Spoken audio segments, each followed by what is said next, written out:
लाडकी बहीण योजनेबद्दल एक महत्वाची अपडेट समोर येते। राज्य सरकारने लाडकी बहीण योजनेच्या ई-केवायसी बाबत एक मोठा निर्णय घेतलाय। योजनेची ई-केवायसी करताना चूक केलेल्या महिलांना आता मोठा दिलासा मिळतोय। राज्यात लाडकी बहीण योजनेच्या लाभार्थ्यांची अंगणवाडी सेविकांमार्फत प्रत्यक्ष पडताळणी करण्याच्या सूचना दिल्या गेल्यात। मंत्री अदिती तटकरे यांनी याबाबत सोशल मीडियावर पोस्ट शेअर करत याबद्दलची माहिती दिली आहे। दरम्यान गेल्या काही दिवसांपासून लाडक्या बहिणींना चिंता लागून होती की त्यांचे पैसे अजूनही त्यांना मिळाले नाहीत, त्यांचा हप्ता त्यांना मिळाला नाहीत आणि त्याबद्दल आता एक मोठी बातमी समोर येते। मुख्यमंत्री माझी लाडकी बहीण योजनेचे पैसे काही लाभार्थी महिलांना मिळणं बंद झालंय। त्यामुळे काही महिन्यांपासून काही महिलांना महिन्याचे 1500 रुपये मिळणं बंद झालं आहे। कारण सरकारने लाभार्थी महिलांना ई-केवायसी करण्याची मुदत दिली होती। सरकारने दिलेली मुदत संपली आहे, तर काहींनी ई-केवायसी करताना चूक केली, त्यामुळे त्या महिलांना लाभ मिळत नाहीये। काही महिला योजनेचे पैसे मिळत नसल्यामुळे वारंवार बँकेमध्ये फेऱ्या देखील मारतात। त्यामुळे आता राज्य सरकारने एक मोठं पाऊल उचललंय। आणि आता लाडक्या बहिणींसंदर्भातली एक खुश खबर आहे। आता 3 महिन्याचे एकदम 4500 रुपये तुमच्या खात्यामध्ये जमा होणार आहे। आणि मी हेही सांगतो, कोणी माईकाला आला तरी माझ्या लाडक्या बहीण योजना कधीही बंद होणार नाही। त्यामध्ये पैसे जमा झाल्यानंतर काही कापून घ्यायला लागलेत, त्या बँकांना माझ्या सूचना आहेत। माझ्या बहिणींचे मुख्यमंत्री लाडकी बहीण योजनेतले पैसे जर काढले तर तुमच्यावर कठोर कारवाई केली जाईल, या बँकांना देखील मी सांगू इच्छितो। 2 महिन्यांचे पैसे आता लाडक्या बहिणींच्या खात्यात जमा व्हायला सुरुवात झाली आहे। शासनानं केवायसी अपडेट करायची अट ठेवलेली होती, तसं सांगितलेलं होतं। मात्र आता या केवायसीच्या सगळ्या प्रक्रियेनंतर किती लाडक्या बहिणींना या योजनेचा लाभ मिळतोय हे पाहणं महत्वाचं असेल। आता जाणून घ्या सध्या परिस्थिती नेमकी काय। तर या योजनेअंतर्गत पात्र महिलांना दर महिन्याला 1500 रुपये आर्थिक मदत दिली जाते, पण मागील काही महिन्यांपासून हप्ते वेळेवर जमा होत नसल्याचे त्या ठिकाणी दिसून देखील आलेले आहे। आता जानेवारीचा हप्ता देखील त्यांना उशिराच मिळाला, फेब्रुवारीचा हप्ता देखील अजून बाकीच आहे, तसेच मार्च महिना त्या ठिकाणी संपत आला तरी देखील त्यांच्या खात्यात पैसे जमा झालेले नाहीत। यामुळे अनेक महिलांच्या मनात एकच प्रश्न आहे, तो म्हणजेच फेब्रुवारीचा हप्ता नेमका कधी येणार आहे। चला तर मग आपण एकदाच या ठिकाणी पाहून घेऊया फेब्रुवारीचा हप्ता नेमका तुम्हाला कधी मिळू शकतो। तर सध्या मिळालेल्या माहितीनुसार आणि चर्चांनुसार फेब्रुवारी महिन्याचा हप्ता तुम्हाला मार्च मध्ये येणे त्या ठिकाणी अपेक्षित होते, मात्र अजून देखील तो त्या ठिकाणी जमा तुमच्या खात्यात झालेला नाही। त्यामुळे आता एप्रिल मध्ये हप्ता मिळण्याची शक्यता त्या ठिकाणी जास्त आहे। आता विशेष म्हणजेच सरकारकडून अशी चर्चा या ठिकाणी सुरू आहे की फेब्रुवारी आणि प्लस तुमचा मार्च या 2 महिन्यांचा 3000 रुपयांचा एकत्र हप्ता तुम्हाला त्या ठिकाणी दिला जाऊ शकतो। आता अंदाजे जी तारीख आहे ती 10 ते 15 एप्रिल दरम्यान तुमचे पैसे जमा त्या ठिकाणी होऊ शकतात। पण या ठिकाणी एक तुम्ही लक्षात ठेवा, या ठिकाणी तुम्ही त्या योजनेतून 90 लाख महिलांच्या यादीत तुमचे नाव नसले पाहिजे। या 90 लाख महिला ज्या आहेत त्या सरकारच्या यादीतून म्हणजेच लाडकी बहीण योजनेच्या यादीतून त्यांना अपात्र ठरवण्यात आलेले आहे। त्यामुळे तुमची ई-केवायसी मध्ये कोणतीही चूक झालेली नसावी, आणि जर झाले असेल तर 31 मार्च पूर्वी तुम्ही ती चूक त्या ठिकाणी दुरुस्त करणे आवश्यक आहे, अन्यथा तुमचा यापुढे लाभ बंद होणार आहे। आता पाहून घ्या 3000 रुपये एकत्र तुम्हाला मिळणार आहेत का। आता पाहून घ्या, जर सरकारने 2 महिन्यांचे हप्ते तुम्हाला एकत्र दिले तर आता महिना आणि रक्कम पाहून घ्या, फेब्रुवारीचा 1500, मार्च महिन्याचा 1500, एकूण रक्कम आहे तुमची 3000 रुपये। तर सरकारने तुम्हाला या 2 महिन्यांचे हप्ते एकत्र जर दिले तर यामुळे महिलांना एकाच वेळी मोठी मदत त्या ठिकाणी मिळेल, ती म्हणजेच 3000 रुपयांची। पण हा निर्णय सरकारकडून अधिकृतपणे जाहीर होणे देखील आता बाकीच आहे। म्हणजेच तुम्हाला आता वाट बघायची आहे की हे 2 हप्ते यांना देणे या ठिकाणी भागच आहे। कारण फेब्रुवारीचा हप्ता अपेक्षित होते की तुम्हाला मार्च महिन्याच्या तरी पहिल्या आठवड्यात त्या ठिकाणी मिळावा, पण मार्च महिना संपत आला तरी देखील तुम्हाला तो हप्ता मिळालेला नाही। तर आता पाहून घ्या, मार्च महिन्याचा हप्ता देखील आता एप्रिल मध्ये जाईल, म्हणजे मार्च महिन्याचा हप्ता देखील तुम्हाला एप्रिलच्या पहिल्या आठवड्यात मिळणे या ठिकाणी अपेक्षित होते, पण फेब्रुवारीचाच मिळाला नाही तर मार्चचा नेमका कुठून मिळणार। तर फेब्रुवारी आणि मार्च महिन्याचा हा हप्ता तुम्हाला त्या ठिकाणी अंदाजे पहिल्या दुसऱ्या आठवड्यात एप्रिल महिन्याच्या तुम्हाला 100% त्या ठिकाणी येणारच आहे। आता सर्वात मोठे हप्ता न येण्यामागची कारणे देखील तुम्ही या ठिकाणी पाहून घ्या। आता महत्वाची कारणांमध्येच ई केवायसी देखील तुमची त्या ठिकाणी पूर्ण नसणे म्हणजे अपूर्ण ई केवायसी. अनेक महिलांनी अजूनही ई केवायसी प्रक्रिया पूर्ण केलेली नाही. अशा महिलांचे पैसे आता थांबवले जात आहेत. आता माहितीमध्ये देखील चूक हा दुसरा मुद्दा. आधार, बँक अकाउंट, नाव मिसमॅच म्हणजेच तुमचा डेबिटने फेल देखील होतो. तर तुमच्या माहितीमध्ये चूक आहे. तसेच तांत्रिक अडचणीमध्ये पाहून घ्या, सर्व्हर किंवा डेटा प्रोसेसिंगला देखील उशीर होत आहे आणि मोठ्या प्रमाणावर लाभार्थी असल्यामुळे देखील विलंब त्या ठिकाणी होत आहे. आता सरकारी प्रक्रिया यासाठी ही हप्ता न येण्यामागच्या कारणामध्ये देखील आहे.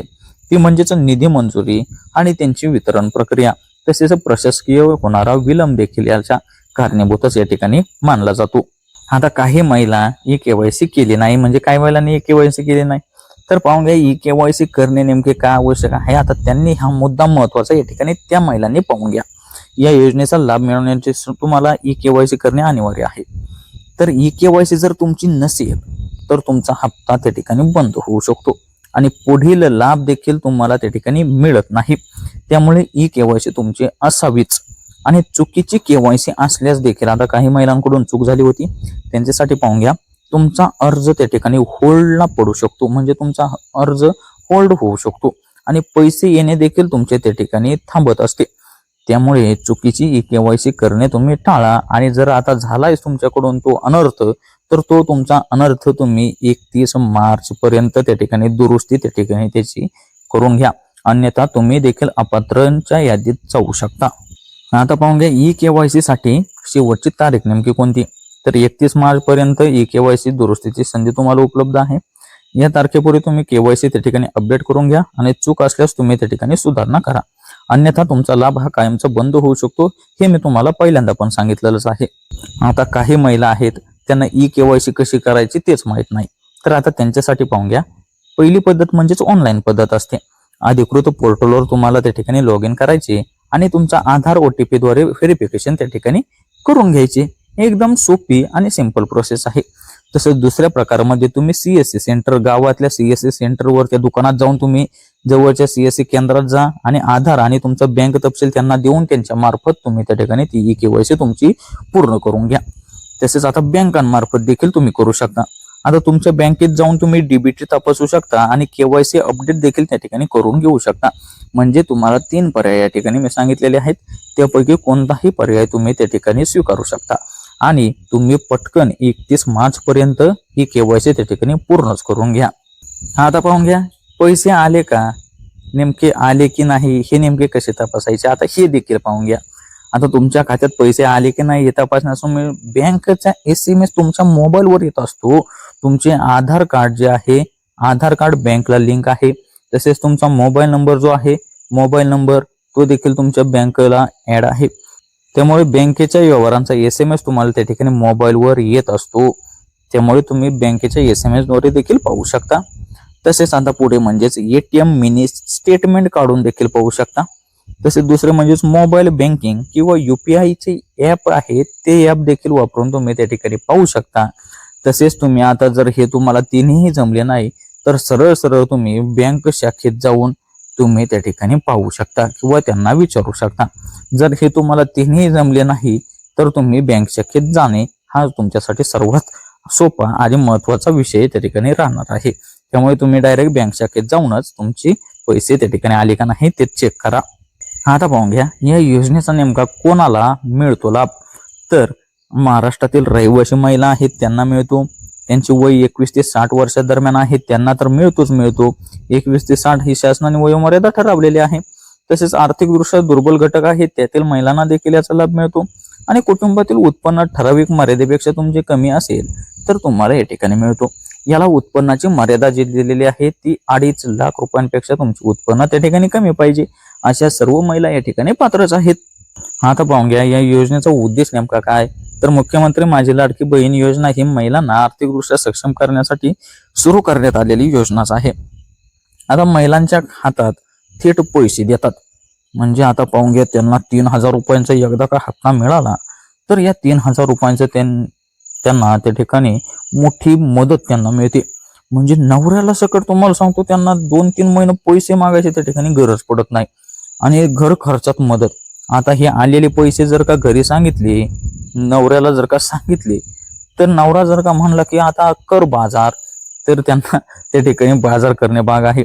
पण अशा पण काही लाडक्या बहिणी आहेत बरं का, की ते पैसे आलेला देखील इकडली खबर तिकडं देखील होऊन देत नाही. हा त्यांच्यासाठी महत्वाचा मुद्दा आहे. म्हणजे त्यांना 3,000 रुपये त्या ठिकाणी खर्च मिळणार. तसेच त्यांचे स्वावलंबन देखील वाढते. आता पाहून घ्या, त्यांना इज्जत नावाची गोष्ट इतकी मिळते घरात.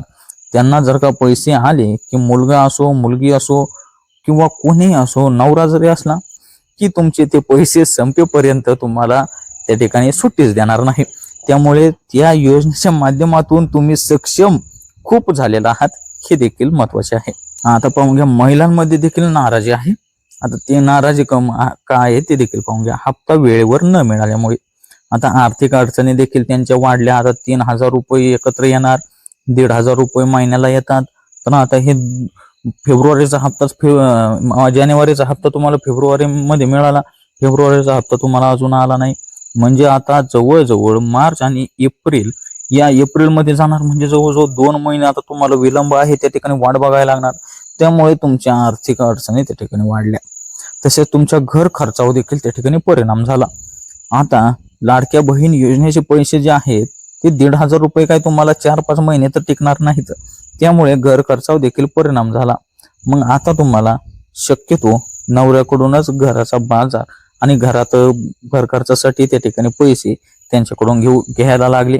त्यामुळे घर खर्चावर देखील तुमचा परिणाम झाला आणि सरकारवर देखील इतकी तुमची नाराजी त्या ठिकाणी वाढलेली आहे की सांगायलाच नको. विशेषतः गरीब आणि गरजू ज्या महिला आहेत त्यांना यांचा फटका देखील मोठा बसलेला आहे. कारण त्यांना या पैशाच्या शिवाय दुसरा कोणताही आधार नाही. अशा खरंच गरजू महिलांसाठी या योजनेमुळे, या पैसे न मिळाल्यामुळे त्यांना मोठा तोटा देखील झालेला आहे.